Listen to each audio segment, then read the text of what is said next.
Okay, let's talk about one of the most relatable modern nightmares, right? The disastrous video call.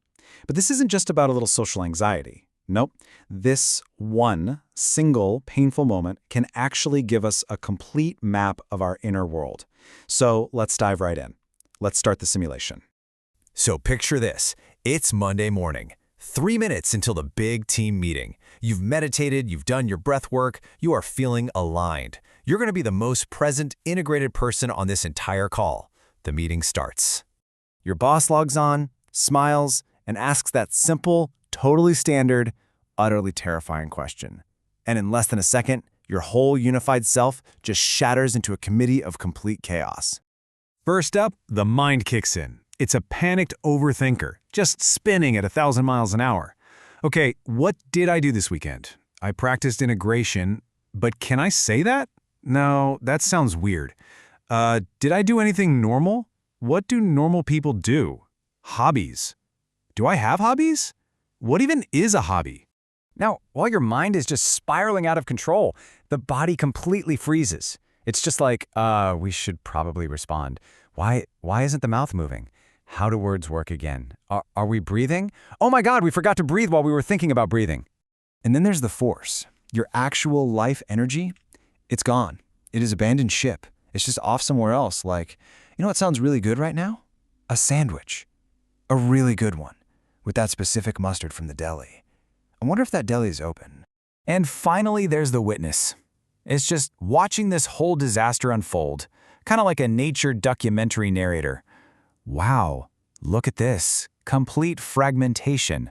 The mind is spiraling, the body is frozen, and the force has checked out to think about sandwiches. Fascinating. So 8 seconds of silence pass. Now in Zoom time, that's basically a decade. Your boss finally goes, "Are you frozen?" And this is when your surface self, the panicked performer who's just screaming internally, blurts out the most authentic and disastrous thing possible. "I had a very integrating weekend." The whole team just stares. With the whole inner committee in total chaos, your surface self desperately tries to recover. I mean, I also watched a documentary. Your coworker Mike, trying to be helpful, jumps in. Oh, yeah. Which one? About the ocean. Which ocean documentary? The blue one. Okay, let's break character for a second. That scene is hilarious and deeply painful because it feels so true, right? Well, the source material we're looking at has a name for these moments, these times when our spiritual aspirations just completely crash into our messy reality. It calls it the blooper reel of enlightenment. I mean, this right here captures the ideal we're all chasing, doesn't it? We read the books, we do the work, and we imagine ourselves on this perfect mountaintop, serene, clear, and in total control of everything inside and out. But the source argues that we don't live on the mountaintop. No, we live down here in what it brilliantly calls the emoji-verse. This is the world of our daily glitches, of those awkward silences on Zoom, and, forgetting your PIN number at the grocery store. So here's the crucial point. The emoji-verse isn't a sign that you're failing at life or at spirituality. It's actually the necessary, totally unavoidable territory of just being human. That gap between who we want to be and who we actually are in a moment of panic, that's where the real work happens. So who were all those voices we just met in the meltdown? The source describes this as our inner committee. And this isn't a sign of being broken or having something wrong with you.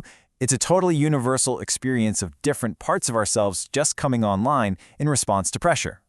So here's your cast of characters from that Zoom call. You've got the mind, trying to calculate the right answer, the body, which goes into a total freeze response, the force, your life energy, your focus, which just checks out completely, the witness, observing it all, and then running the whole show, you have the surface self, the part of you we just saw trying so desperately to perform normalcy.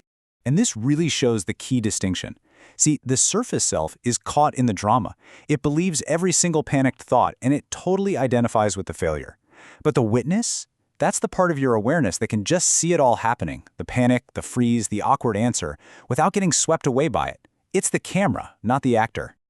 Okay, so what's the point of all this painful, funny glitching? Why do we have these inner committees that seem to sabotage our best intentions? Well, this brings us to the core lesson of this entire explainer. Let's be really clear about this. The goal is not perfection. It's not to silence the overthinking mind, or get rid of the part of you that wants to daydream about sandwiches during a meeting. That's an impossible and, frankly, an inhuman standard. This quote from the source material is just everything. The point of developing that witness consciousness isn't to have another inner voice to criticize yourself with. No. It's to cultivate a compassionate, curious observer that can notice your humanity without judging it. It creates space between you and your reaction. And this leads to such a profound reframe. We often think of self-improvement as this war against our flaws. But the source suggests that true change actually comes from surrender, from accepting your messy, glitchy, human self. It's about dropping the weapon of self-criticism. So the ultimate takeaway is this. The next time you find yourself frozen on a Zoom call or saying something profoundly weird, the win isn't avoiding the glitch in the first place. The win is noticing it, maybe having a quiet laugh with your inner witness, and then moving on with a little more compassion for the beautifully imperfect human that you are. That, right there, is the whole practice.